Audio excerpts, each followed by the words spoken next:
Channel. Summer వచ్చేసింది కదా, నేను ఒక ఎనర్జెటిక్ డ్రింక్ తోనే మీ ముందుకు వచ్చేసానండి. చాలా మందికి రాగి జావా అంటే అంతగా ఇష్టం ఉండదు కదా, అలాంటి వాళ్ళకు ఇలా సింపుల్ గా ఈజీగా చేసి పెట్టండి. రోజు కావాలంటారు ఈ సమ్మర్ లో. ఎలా చేసుకోవాలి ఏంటి అన్నది ఈ వీడియోలో చూసేద్దాం.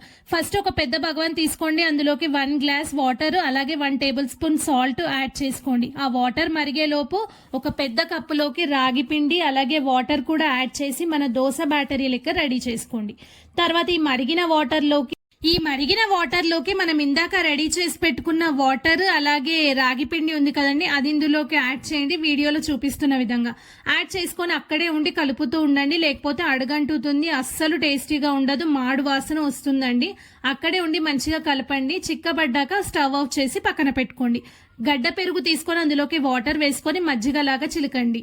మజ్జిగలోకి మనం ఇందాక రెడీ చేసి పెట్టుకున్న రాగి జావని యాడ్ చేసుకొని మంచిగా కలుపుకొని తాగేయడమే అండి. ఒక 5 మినిట్స్ అలా ఫ్రిడ్జ్ లో పెట్టుకోండి, ఇంకా చాలా కూల్ గా చాలా బాగుంటుంది. మీరు కూడా ఒక్కసారి ఇలా ట్రై చేయండి. ఒక టిప్ అండి, మనం ఎప్పుడైనా కానీ పిండి తక్కువ వేసుకోవాలి, వాటర్ ఎక్కువ వేసుకోవాలి. అప్పుడే మనకి ఇలా పల్సగా మనం తాగే విధంగా ఉంటుంది. మీరు పిండి ఎక్కువ వేసి వాటర్ తక్కువ వేసి అస్సలు టేస్టీగా ఉండదండి. ఈ టిప్ మీకు అవసరమైతే ఫాలో అయిపోండి.